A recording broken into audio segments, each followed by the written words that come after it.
चलिए हम लोग माना गाँव की तरफ आगे बढ़ रहे हैं और हमारे साथ हमारे गाइड दिलवर जी भी हैं। तो सर सुनिए, यहाँ पे यह है माना विलेज। ये भारत सीमा का तो पहले आखिरी गांव था। 2022 में मोदी जी आए थे ना यहाँ पे, हाँ, हाँ। तो उन्होंने फर्स्ट घोषित किया हुआ है। तो ये भारत सीमा का प्रथम गांव है और यहाँ से 45 किलोमीटर इस पहाड़ी के पीछे पड़ता है इंडिया चाइना बॉर्डर। अच्छा, तो ये फर्स्ट, चाइना बॉर्डर हाँ है। जी, तो फर्स्ट तिब्बत पड़ता है यहाँ से 62 किलोमीटर। कितना? 62 किलोमीटर।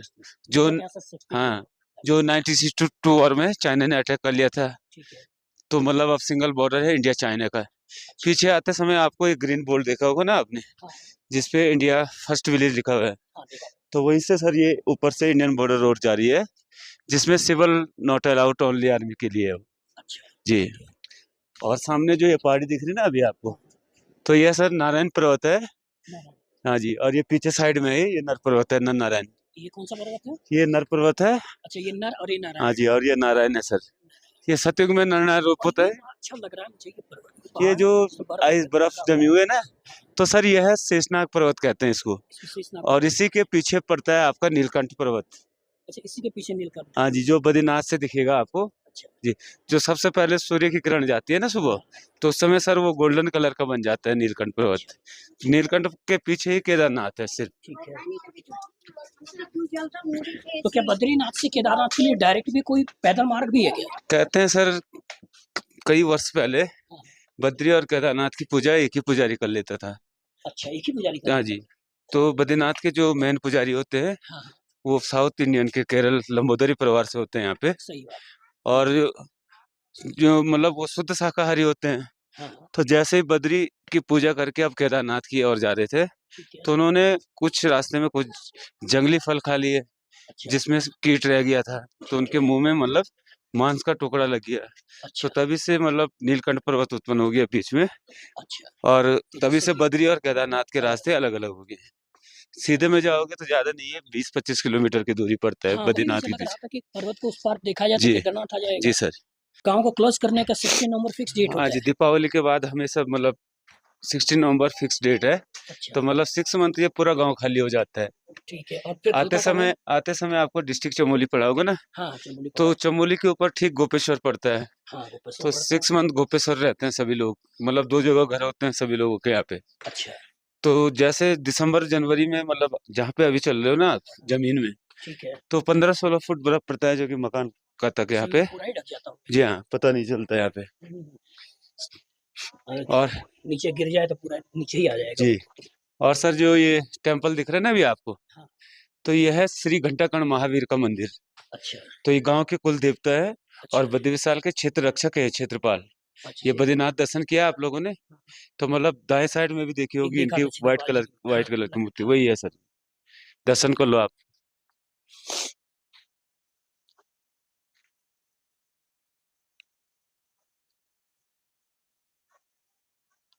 इसको सर मणिभद्रपुरी का मंदिर भी कहते हैं।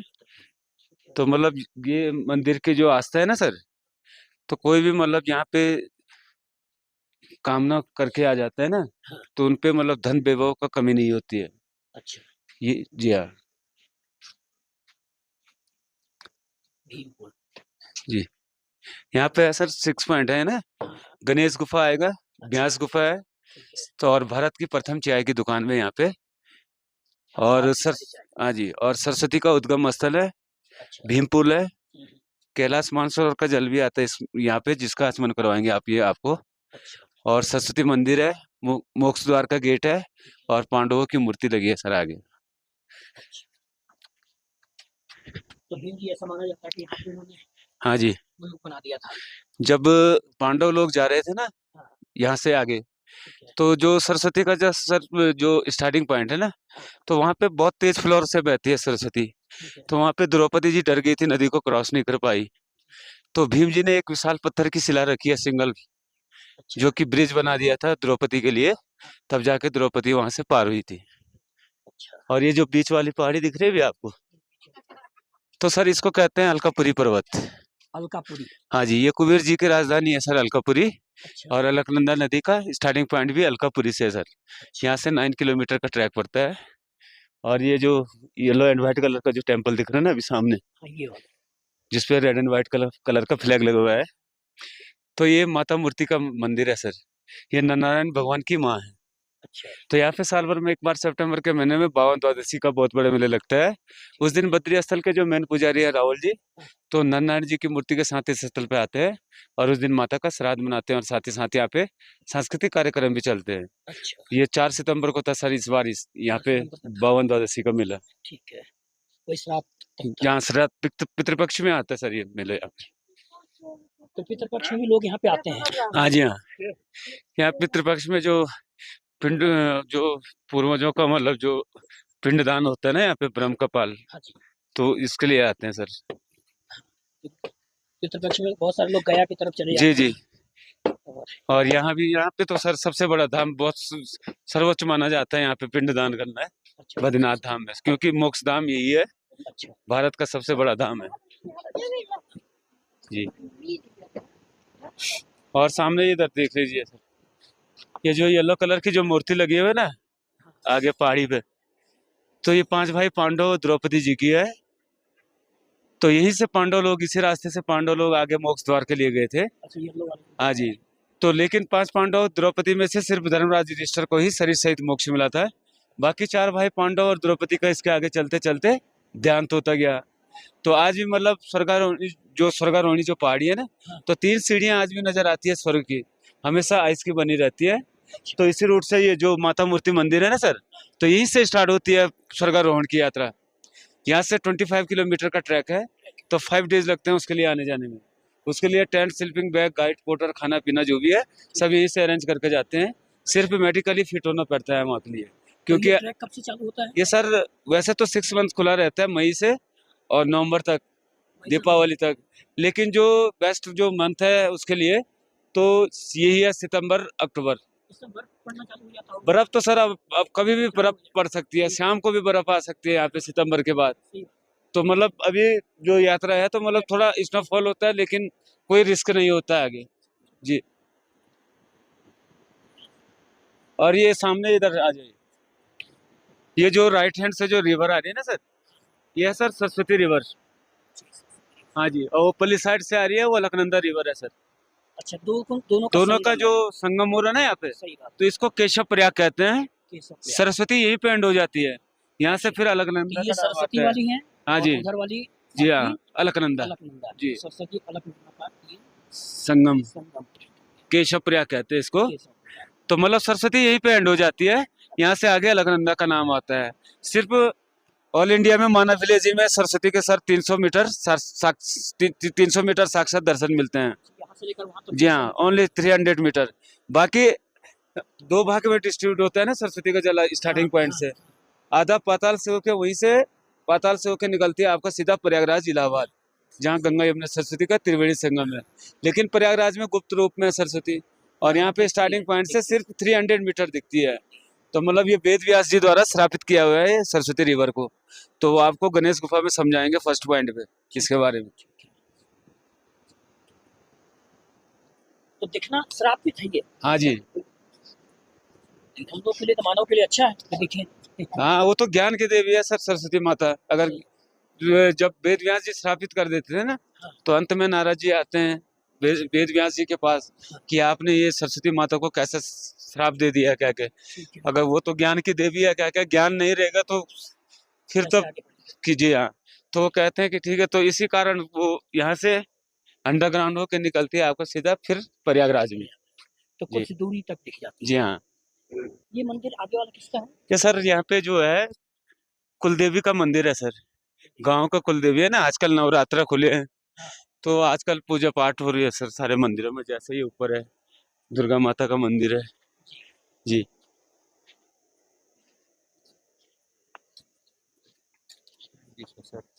अब ये जो बोर्ड लगाया है ना सर आगे, हाँ, तो यहाँ से सारे मीटर में आ जाते हैं पॉइंट। अच्छा, हाँ जी, गणेश गुफा 30 मीटर पे आ गया यहाँ पे। व्यास गुफा के लिए 200 मीटर मात्र चढ़ना है। ठीक है। और सरस्वती भीमपुर के लिए उधर से नीचे शॉर्टकट है, और रिटर्न बैक तो इधर से आ जाएंगे जी। फर्स्ट गणेश गुफा।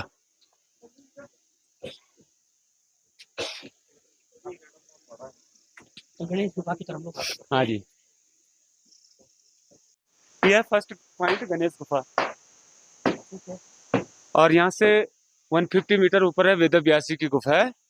तो यहाँ पे जो महाभारत के जो 18 अध्याय हैं और 4 वेद इसी स्थान पे लिखा गया था। तो जो श्री वेद व्यास जी है यहाँ पे वेदों को रचने के लिए विष्णु भगवान का 17 अवतार वेद व्यास जी का हुआ, जो आज भी अजर अमर है वेद व्यास जी। तो यहाँ पे श्री वेद व्यास जी को महाभारत की रचना लिखनी थी, जिसके लिए उनको एक लेखक की आवश्यकता थी। तो यहाँ पे वेद व्यास जी ब्रह्मा जी का आह्वान करते हैं और उनसे कहते हैं कि मैं समाज कल्याण के लिए महाभारत ग्रंथ को लिखने जा रहा हूँ, जिसके लिए मुझे एक लेखक की आवश्यकता है। तब यहाँ पे ब्रह्मा जी कहते हैं कि आप गणेश जी का आह्वान करो, उनके बराबर तेज लिखने वाला इस सृष्टि में दूसरा कोई नहीं है। तब यहाँ पे श्री वेद व्यास जी गणेश जी का आह्वान करते हैं और उनसे महाभारत ग्रंथ लिखने को कहते हैं। तो सर ऊपर से वेद व्यास जी मन ही मन के अंदर से सोचते गए हो और यहाँ बैठकर गणेश जी दिखते गए। हाँ जी जी। तो जब वेद व्यास जी बोल रहे थे और गणेश जी लिख रहे थे, तो सरस्वती इतनी तीव्र गति से बहने लग गई, जिसके शोर के कारण वेद व्यास जी को बोलने में और गणेश जी को लिखने में बाधाएं उत्पन्न होगी। तो यहाँ पे वेद व्यास जी सरस्वती माता से विनती करते हैं कि अपने वेग को थोड़ा सा कम कर दो। तो सरस्वती माता कहती है कि मैं अपने वेग को कैसे शांत कर सकती हूँ। तो लाख बार समझाते हैं, वेद व्यास जी सरस्वती माँ को नहीं मानती है। अंत में वेद व्यास जी यहीं पे श्रापित कर देते हैं, कहते हैं कि यहाँ से आगे तेरा नाम नहीं आएगा और आधा जल है जो तो यहीं से अदृश्य हो जाएगा। जो आधा जल अदृश्य होकर पाताल से होकर अंडरग्राउंड निकलता है आपका सीधा प्रयागराज इलाहाबाद में, जहाँ गंगा यमुना सरस्वती का त्रिवेणी संगम है। लेकिन प्रयागराज में भी गुप्त रूप में है सरस्वती, और यहाँ पे स्टार्टिंग पॉइंट से केवल 300 मीटर में सरस्वती के दर्शन मिलते हैं। आधा जल सरस्वती का स्टार्टिंग पॉइंट के अंदर से ही पाताल से होकर निकलती है आपका सीधा प्रयागराज, और आधा जल सरस्वती का स्टार्टिंग पॉइंट से 300 मीटर चल के यहाँ पे अलकनंदा रिवर में मिलकर अस्तित्व खत्म हो जाता है, जो केशव प्रयाग के नाम से जाना जाता है यहाँ पे। तो आज से 5330 वर्ष पहले यहाँ पे महाभारत की रचना लिखी गई थी। तो सर जो श्री वेद व्यास जी है यहाँ पे पराशर ऋषि के पुत्र हैं वो, और सत्यवती उनकी माता का नाम था, और वेद व्यास जी का एक ही पुत्र था सुखदेव जी। तो सुखदेव जी ने ही 10 वर्ष की आयु में राजा परीक्षित को सबसे पहले श्रीमद् भागवत का ज्ञान दिया था। ये राजा परीक्षित अभिमन्यु के पुत्र थे, और वेद को 4 भाग में विभाजित किया यहाँ पे श्री वेद व्यास जी ने, जो कि साम वेद है, ऋग्वेद है, यजुर्वेद है, अथर्ववेद। ये 4 वेदों का विभाजन भी वेद व्यास जी ने इसी स्थान पे बैठकर किया था। तो मतलब कुल 14 डेज लगे थे पूरा महाभारत कंप्लीट होने में, 14 दिन। तो गणेश जी 4 हाथ से लिखने वाले थे, तो 14 दिन तक नॉन स्टॉप लिखते गए। तो लिखते लिखते उनका जो बॉडी है इतना गर्म हो जाता है, हीट हो जाता है, कि वेद व्यास जी अपने हाथ से मिट्टी का लेप करते हैं गणेश जी के बॉडी पे। तो आज भी जो आप लोग गणेश जी की मिट्टी की मूर्ति विसर्जन करते हैं, तो इसी कारणवश होती है। इसी कारण जी हाँ, जी हाँ, मूर्ति बनाई हाँ जी सर, उसकी उसका गर्मी ठंडा होने के कारण जी। अब ये गणेश जी की गुफा आगे, पहले फर्स्ट गणेश जी के दर्शन कर लो, फिर तब वेद व्यास गुफा चलेंगे। तो भी साले जब काम होता था तो कोई काम नहीं आता। क्या ये काम नहीं किया? कल मैं अंदर आलू कटोरा आता था, आज के चप्पल यहाँ निकाल, चप्पल यहाँ से निकाल, दर्शन कर लो।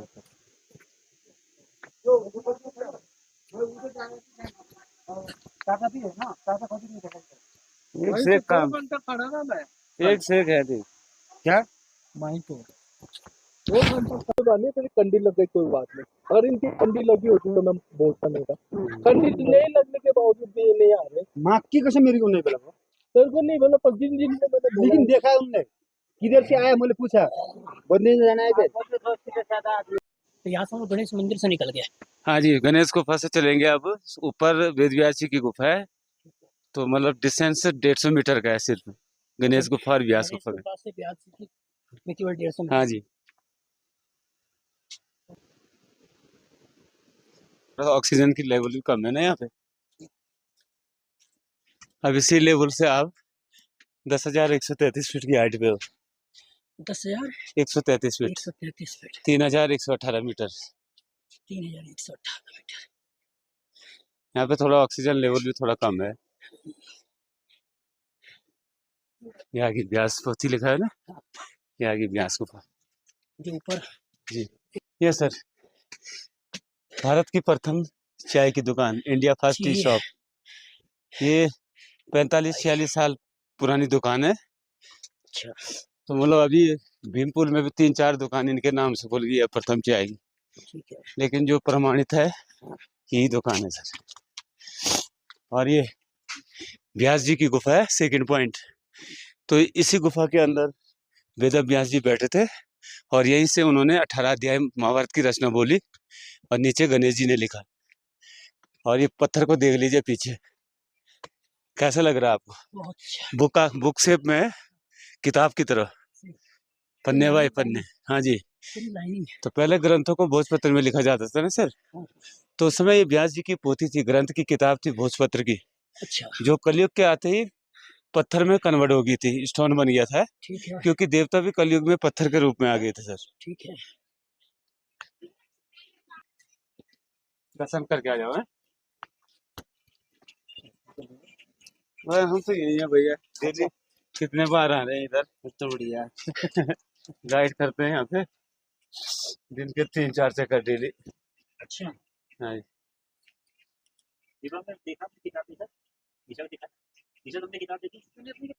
हाथ मार रहा हूँ, फुल हाथ मार रहा हूँ, वो राजू बोल रहा ये है भारत की पहली चाय की दुकान, जो कि वेद व्यास गुफा बद्रीनाथ के पास में मौजूद है। यहाँ से चाइना और तिब्बत का बॉर्डर है, और पहले ऐसा माना जाता था कि ये भारत की अंतिम गांव है, लेकिन बाद में मोदी जी ने इसको अंतिम हटाकर पहला गांव कर दिया, तो ये भारत का पहला गांव है। तो आज हम लोग यहाँ पर चाय पियेंगे और देखेंगे कि भारत का पहला गांव, इस गांव का चाय कैसा है। इस जगह पर काफ़ी बड़े-बड़े लोग आ चुके हैं। अगर आप ध्यान से देखें तो यहाँ सुपरस्टार रजनीकांत दिखाई दे रहे हैं। इधर देखें तो बहुत बड़े-बड़े लोग, फेमस पर्सनालिटी यहाँ पर आपको दिखाई दे रहे हैं। मतलब यहाँ पर बहुत बड़े-बड़े लोग भी आ चुके हैं। तो एक बार आपको भी कोशिश करना चाहिए कि यहाँ पर ज़रूर आएँ, ठीक है? ज़रूर आएँ। तो ये भारत की पहली चाय की दुकान, जिसमें चाय कुछ इस तरीके से बनता है। हाँ। तो यहाँ की चाय में कुछ खास भी है? यहाँ पर ये देश की प्रथम दुकान है, पहला आखिरी दुकान के नाम से जाना जाता था। माननीय प्रधानमंत्री जी इस गांव में आए, उन्होंने संबोधित किया कि ये आखिरी गांव नहीं है, ये प्रथम गांव है। गांव को भी आखिरी गांव कहलाता था, तो माननीय प्रधानमंत्री जी ने संबोधित करके प्रथम गांव घोषित किया, जो कि हमने भी अपना बोर्ड चेंज किया।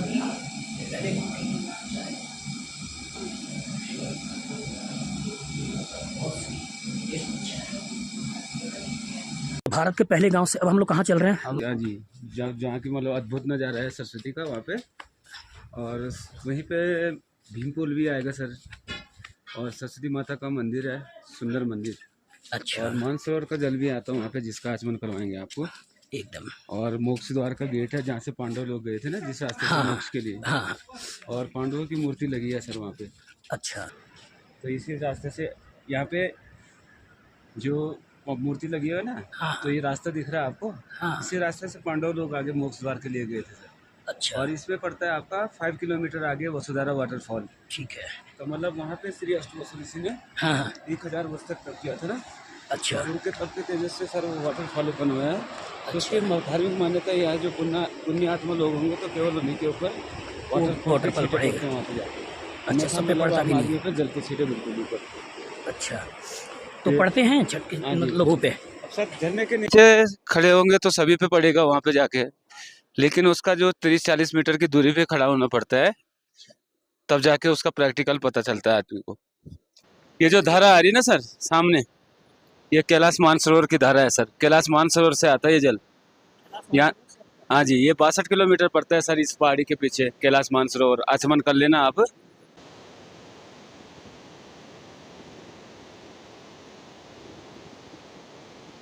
ये जो रिवर आ रही है ना पहाड़ के अंदर से, ये है सर सरस्वती माता का उद्गम स्थल, स्टार्टिंग पॉइंट। बैक साइड दिखती नहीं है पहाड़ के पीछे, अंडरग्राउंड आ रही है यहाँ पे। अच्छा जी। तो कोई जाने की कोशिश नहीं किया देखने के लिए? सर कोई रिसर्च नहीं कर पाए, सिर्फ सैटेलाइट द्वारा इसका पता चला है सर। और शास्त्रों में भी लिखा हुआ है, जब महाभारत की रचना बोल रहे थे ना वेद व्यास जी और गणेश जी लिख रहे थे, तो उसमें भी इनका वो आता है, वर्णन आता है। कौन सा पर्वत है? ये इसको सर हाथी पर्वत कहते हैं। तो इसी पर्वत के मतलब चरण से, मतलब पर्वत के नीचे शिखर से सरस्वती का उद्गम स्थल है सर। ये किसका है? ये सर सरस्वती माता का नया मंदिर बना हुआ है। ये हाल ही 2-3 साल पहले जो महाराष्ट्र के जो MIT वाले हैं ना, प्रोफेसर विश्वनाथ कराड, उनके द्वारा बनाया गया है सर यहाँ पे। सर ये जो रिवर क्रॉस करके आए ना अभी आप, नदी क्रॉस करके आए, तो इसी को भीम पुल कहते हैं। जब पांडव लोग इस रास्ते से मोक्ष द्वार के लिए गए थे ना, तो यहाँ पे सरस्वती के तेज प्रवाह को देकर द्रौपदी जी पार नहीं कर पाई, तब भीम जी ने सिंगल पत्थर उठाकर रख दिया था नदी के ऊपर, तब जाके द्रौपदी पार हुई यहाँ से, इसलिए भीम पुल नाम पड़ा है इसका। ये भीम जी ने रख दिया था ना सर, द्रौपदी जी पार नहीं कर पाई यहाँ पे, सरस्वती के तेज वेग को देखकर डर गई थी, तब जाके भीम ने उठाकर एक सिंगल पत्थर रख दिया था नदी के ऊपर, तब जाके द्रौपदी यहाँ से पार हुई। एक भीम पुल नाम पड़ा है इसका। और ये सरस्वती माता का मंदिर है, दर्शन कर लो।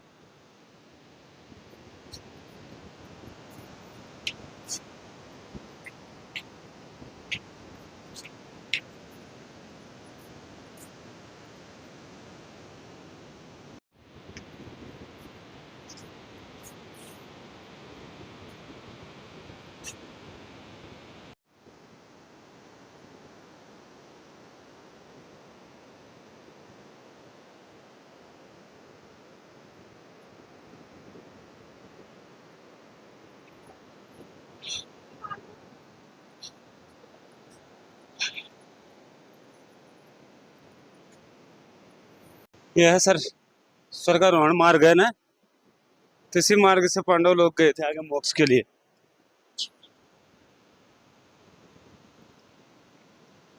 मूर्ति की सीक्वेंस इतने छोटे ऐसे करके। हाँ, ये फर्स्ट लास्ट की जो मूर्ति है ना, ये सहदेव जी की है सर। हाँ जी।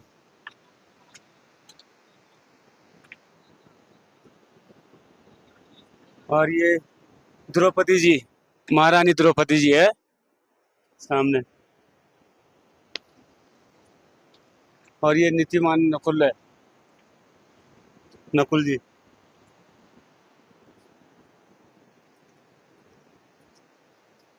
और ये सर्वश्रेष्ठ धनुधर अर्जुन जी है। ये महापराक्रमी है, ये भीम जी। और ये फर्स्ट में है सर धर्मराज युधिष्ठिर जी। और इसके आगे और ये स्वान है जो यमराज का रूप था, अच्छा जिन्होंने मतलब धर्मराज युधिष्ठिर की स्वर्ग जाते समय परीक्षा ली थी। अच्छा बस यही तक है, ऊपर भी ऊपर 5 किलोमीटर वसुधारा वाटरफॉल पड़ता है ना, वो 5-6 घंटे लगते हैं उसमें आने में। यही तक है बस। ये लास्ट एंड पॉइंट। ऊपर वैसे ही दुकान वगैरह है।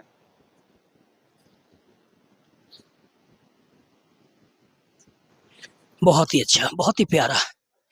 एक बार आपको दर्शन जरूर करना चाहिए। स्वर्ग का द्वार देखिए, ये है हमारा स्वर्ग का द्वार। इसी से आगे बढ़ जाएंगे तो वसुंधरा धारा भी आपको मिलता है, जिसमें ऐसी मान्यता है कि पुण्य आत्माओं पे उसका जल तो पड़ता है, लेकिन जिन्होंने पाप किया हो उनके ऊपर वो जल की बूंद नहीं पड़ती है। जय बद्री।